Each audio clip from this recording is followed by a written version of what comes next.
Do you know BTS? Can you hear me? Yes. Yes. Hi. Hi. Did you enjoy the concert? Yes, I just finished it and I'm reeling with emotion. Yeah, I know. I just had to talk to someone. It's it's my first BTS concert and it's honestly the most mind-blowing experience I've had in a long time. Wow. Where are you from, if you don't mind asking? Denmark. Denmark. Hi. Hi. Oh, and how long have you been in army? Only a few months actually. Ah, so you're Uh, it's weird how quarantine makes you discover things. yeah. All those YouTube recommendations. Yeah, it was actually. It was a YouTuber that had made a video in 2019 about Korean fashion and mentioned K-pop fashion and by proxy BTS. And I watched her video in 2019 and I thought like, oh yeah, remember to look up BTS at some point. But I didn't. And then at some point in the summer, I rewatched that video and I thought, oh, I should really look up BTS now because people keep talking about them. And then I did. And my first video was Fake Love. And I just sat back and was like, what the fuck? And then I was hooked. What was your favorite performance today? Oh, that's a hard one. There's so many. I mean, I think the whole sequence of transition between Shadow and Black Swan, that was phenomenal. Yes, I can't believe we got to see Jimin doing the dance to the orchestra version. Yeah, it was incredible. It was amazing. It just shows again that Jimin is such an amazing dancer. That's understanding. Like he's wow. like He's phenomenal. There are no words. No, and I mean you can't even say like he's the best dancer because they're all amazing dancers and they're all amazing dancers in each their own way. Definitely. Because you can't really compare like Jimin's style and Hobie's style and JK's style. They're all different, but they're all really amazing. Like amazing doesn't even cover it. Yeah, it's like I'm in awe of this concert. Like I knew it was gonna be big and that they were gonna go all out and even go bigger than Bang Bang Con, but it's still crazy how it was. It really is. I'm so happy. I mean, I had no idea what to expect because I had never seen a live show or an actual full concert like on film. Mm-hmm. I'd only seen bits, so I knew, of course, like they bring it for a live show. They do. They completely always bring it. But this was like next level.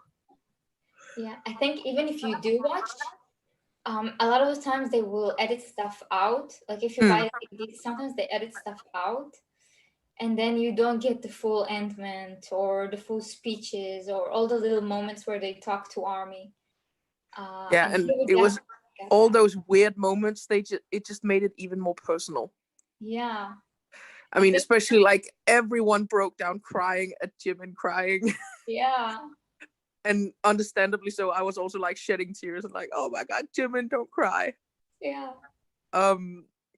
But everything was just so good. And I mean, I was just tweeting with someone about when they did Run because it was so random. It was so like random. They were just having fun with it, like doing very little choreo, very little organization, just like mad puppies running amok on a stage having fun.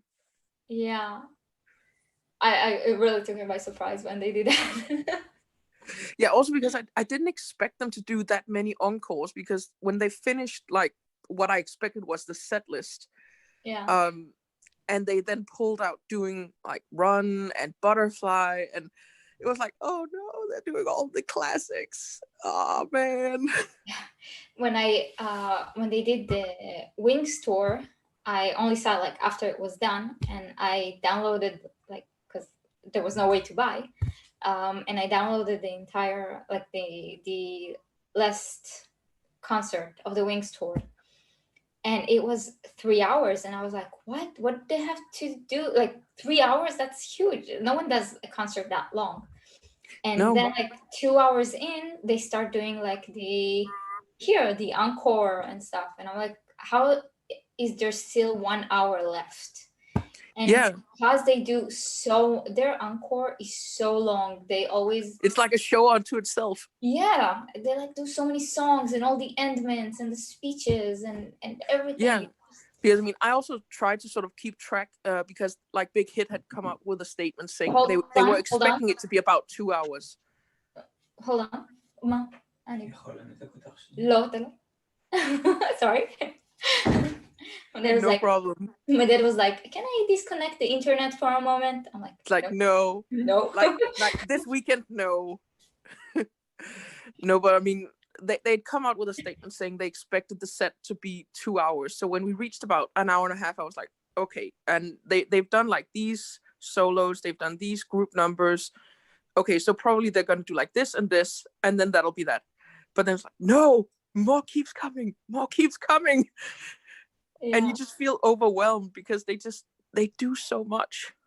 Yeah, you feel more keeps coming, but then you also say, but I want to see this song too, and I want to see this one. And yeah, I mean, all week, everyone I've been tweeting with, they've just been going on like, I hope they do this song. I hope they do this song.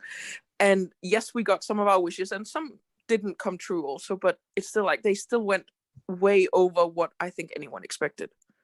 Yeah, it was crazy. It was insane. And just like the interpretations of it, and sort of the very seamless transition from one thing to the next thing. It was just, you could see that they put so much time and effort into it. Yeah, definitely. It's crazy. I'm so sad that Map of the Soul didn't get the concert, the full concert it deserves, and the full tour. But I think they're doing the best with what they can, and it's more than most artists do. So true, I think.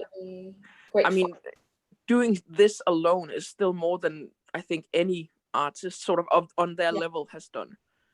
And the fact that they still keep trucking throughout everything, they keep tweeting, they keep posting, they keep making content for us. They made Dynamite. They just keep going, and also maybe pushing their own troubles aside and just trying to sort of keep up the good spirits of themselves and the fandom, just because. Yeah. Even though, I mean, you could definitely see, and you have seen throughout the last few months, that they are really affected by the lockdown, both as people and as artists.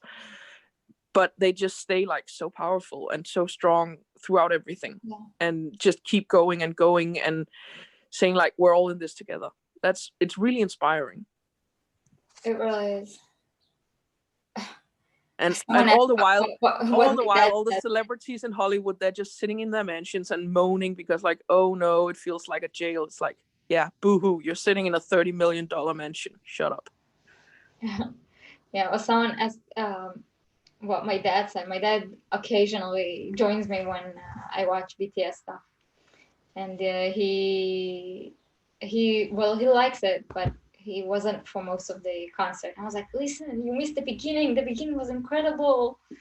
But, it was. But he couldn't watch the entire thing, so he didn't see a lot. Like the fact that they finally got to do On live. Oh, so good. Yeah. On, and that We Are Bulletproof Part 2. Yeah. I mean, I had not expected Bulletproof. Wow. Yeah. Like the second they started that one, I was just like, oh my god,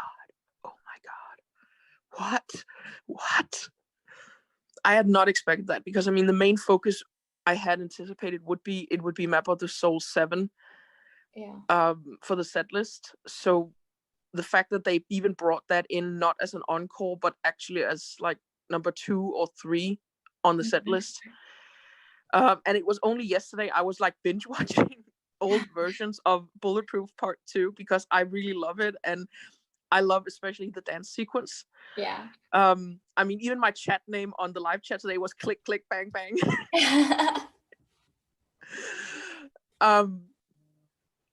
And then they just pulled it out of nowhere. They just did it, and it was just as amazing as the early versions. Yeah, it really was.